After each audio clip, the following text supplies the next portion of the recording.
Ladies and gentlemen, mesdames et messieurs, meine Damen und Herren, señores y señoras, welcome back. I am Special Andrea. This is game number 2 of the grand finals of tonight's Wednesday SC2 Vision Cup. We have Kaz playing against Kuba here on Zelnaga. Kevin's Kaz was able to win the first game after Kuba did made some really big mistakes, like being indecisive about his strategy, doing some micro mistakes as well. And like I said already, I saw Kuba play much better. That's why Cuba is even more the favorite right now to win this whole tournament tonight. Not at all, because Cast is just slapping him left and right, leaving his opponents here tonight no chance at all. And that's why I'm really sad that Cast is not allowed to play in the NASL, because the NASL guys argumented that it's not 100% sure that Cars will have a visa to move not to move to visit the US to play in this grand final thingy live in California, so that's why they denied him the possibility to participate, even though there are a lot of people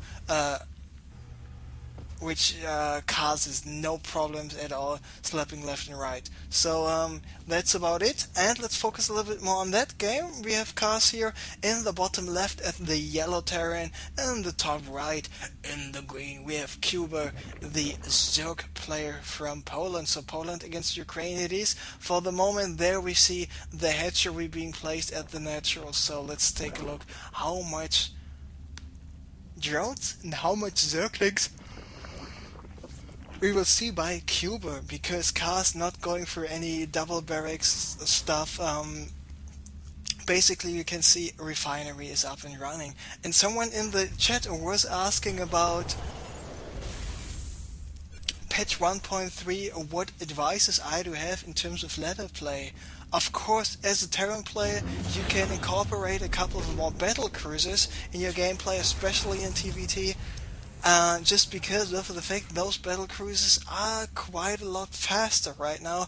The movement speed was increased by 28%, something in that region. So battle cruisers are a much more viable option nowadays. Then for the Zerg players, of course, with the changes to the infestors in terms of ZVZ, you can go for some more fungal growth action, even though fungal growth is not lasting that long. It does a 30% additional damage against armored units. For the Protoss player, I don't think that it changes much. I mean, Kadarian Amulet was removed, okie dokie, but that's no big deal actually, just because of the fact that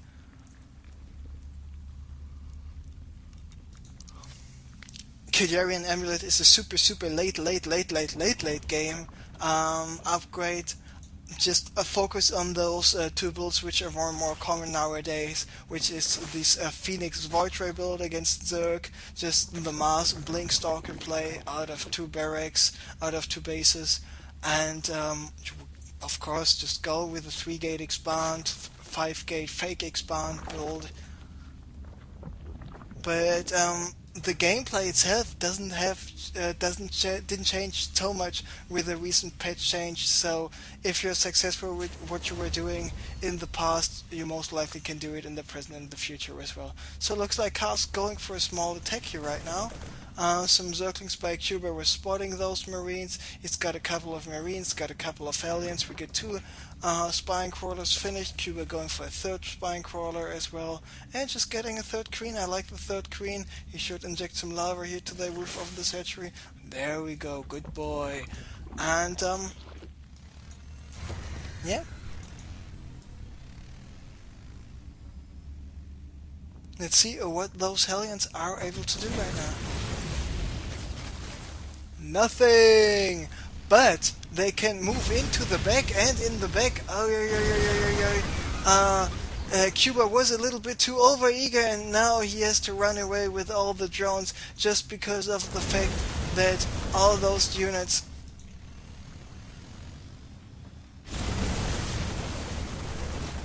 and by all those units I mean the majority of the Zerglings get just roasted here by the forces of Kaz, and this is once again a big mistake. If you're defending as a Zerg player, place one spine crawler here in that area at the left side of the hatchery, place one spine crawler here at the right side, next to this spine crawler. Now he's got 3 queens, maybe rearrange the spine crawler, go with the Zerglings and move in, but looks like he wants to go for the Baneling way. Attack with the Banelings from the left and the right side, do not just attack from the right side. Kuba, what you doing? You know it better. Kaz not paying attention anyway, so this attack has been cleared up, and let's take a look. Yeah, he will be able to clear the rest up as well, and even letting this Hellion array. I'm not sure what's up with Kuba, but he is not playing any good at all. I mean, he's lucky that this hatchery is still alive, but yeah, it's not like Kaz was playing on one base all the time. He's got his orbital command up at the natural, and there we see 5 more Hellions waiting, and oh yeah, there's some Zerglings. Oh, I got 5 Hellions, I got 6 Marines in the bunker, so just get off my lawn, please, or I have to call the police.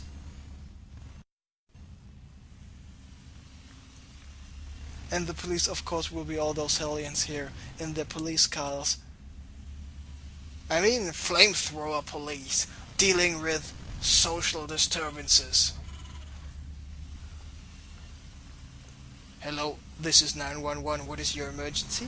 Oh, my husband is beating me and I am just not leaving him right now. No problem, flamethrower police is on the way. I mean, just imagine if flamethrower police would be a real thing.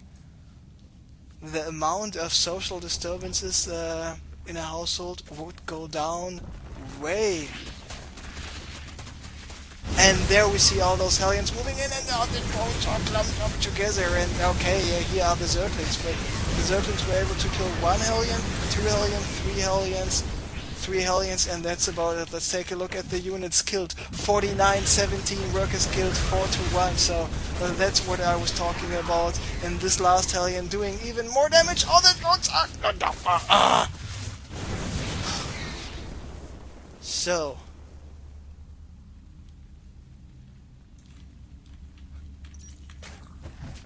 Units killed 63, 22, workers killed 17, 1.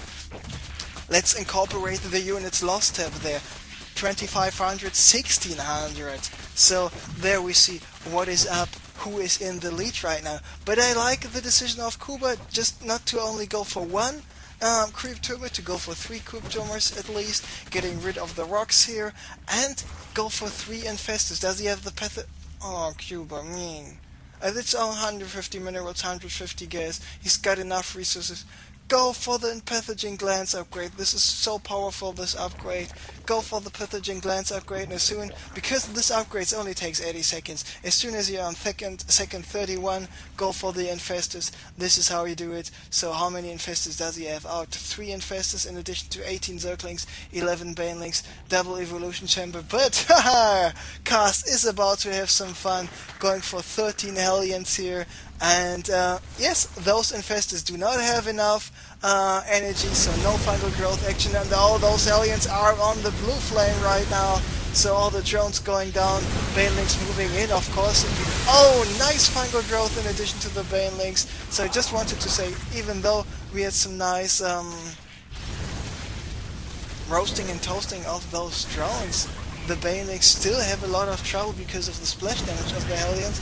But looked like in the last second, Kuba had enough energy on this one infest to go for the fungal growth, and because of the clumped upness of all those Hellions, he was able to take them out. So let's take a look at the units lost once again. But nothing really has changed just because of the fact that those Hellions killed so many drones. Let's take a look at the worker count. Killed 29 drones, 1 SCV. This is actually more than one-sided. And what do we hear? This time it's not just a mass of Hellions, it's just a mass of Marines with a combat shield, with a stim, and I'm waiting for the infestors to move over here. Where are the infestors? Here they come. The infestors have enough energy for just 1 fungal growth, and if this fungal growth is casted perfectly, he should be in a good enough position. And indeed it is, but because of the combat shield, he needs to cast fungal growth twice. But twice is not enough energy. And there he's just going for infested terrain, one single infested terrain, of course, not doing too much damage. Two Hellions doing just more damage. An Overlord has been taken out, and all those 10 HP Marines, even though they go down to the Brootlings, did still manage to get rid of the hatchery. And once again, imagine Kuba having the pathogen glands upgrade, which he is not just yet having. So he would be able to do so much more damage, because he would have enough energy for 2 more fungal growthers. But he was not having them, so he's paying the price. And what is Cast doing? Oh yeah, every time Cast goes for a terrible attack, he expands himself. And this is how you macro. Kill the bases of your opponent and build some more bases yourself. He's getting some more upgrades as well as an penetrative fortress here. Now someone is lagging, and it is actually Kuba, not anymore Stimp Marines protecting this command center or planetary fortress in space from going down. And Cast, I mean, he is really having some fun, because now he is going for what? Battle Cruiser operational pretty soon. There we go, the battle cruiser is finished in the next 70 seconds. Do we see Yamamoto, the weapons refit? No, not just yet. And some more Marines taking out this hatchery at the gold. And just more Hellions here doing more damage. But of course, the Baneling Fungal Growth combination is quite powerful to take out some Hellions. But he's in a lot of trouble. More Marines just getting rid of some Overlords, getting rid of some Zerglings. But I'm just waiting for this battle cruiser operational. Second battle cruiser is, by the way, in production as well. And I'm switching to the vision of Cast right now, because I want to hear battle cruiser operational. Additional supply depots required. I'm in a heap of trouble. We could use some help here. Who called in the fleet? Additional supply depots required. GG is called, and it was not battle cruiser operational. I think maybe this was still from StarCraft 1, because this guy just said, "Who called in the fleet?" But here he is, and as soon as the battle cruiser popped out, Kuba called GG, because Cast was once again here on the low ground expansion, dealing even more damage, just manhandling Kuba. He just plays with him like... What's really a rude comparison? I'm just not meaning this in a rude way, but like a dog playing with a dead rabbit. You know where I'm going with this.